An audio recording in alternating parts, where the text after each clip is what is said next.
One and Chika Minute ang American Idol runner-up na si David Archuleta. Nagkwento siya kung bakit gusto niyang balik-balikan ang Pilipinas at kung gaano siya kabilib sa Pinoy talent. Ang chikatid ni Kata Tibayan. Paglapag pa lang ng American Idol Season 7 first runner-up na si David Archuleta, sa bansa kahapon sinalubong na siya ng kanyang avid fans sa airport. Mainit din ang pagbati kay David sa Fans Day celebration niya sa isang mall sa Mandaluyong noong hapon ding iyon. Todo ang hiyawan at tilian. Napakanta tuloy si David.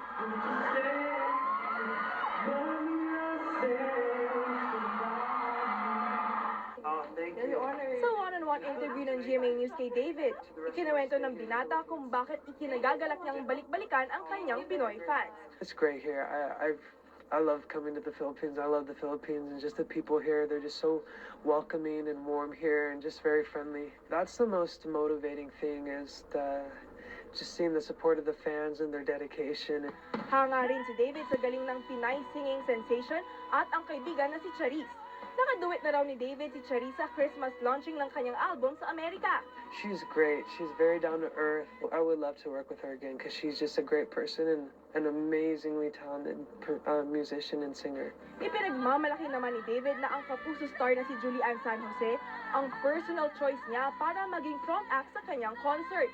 Nagalingan daw kasi si David nang mapanood niya ang video ng performances ni Julian. We wanted her specifically to come and just because I was just really liked hearing her sing and hope that everyone else will enjoy hearing her sing too. Kaya pati si Julian, puspusan ang preparasyon para sa kanyang performance David sa Araneta Coliseo. Kaya naman may mensahe siya sa kanyang Pinoy fans. To all the Filipino fans, thank you so much. Mahal ko kayo. Kata Tibayan, nakatutok 24 oras. At yan po ang mga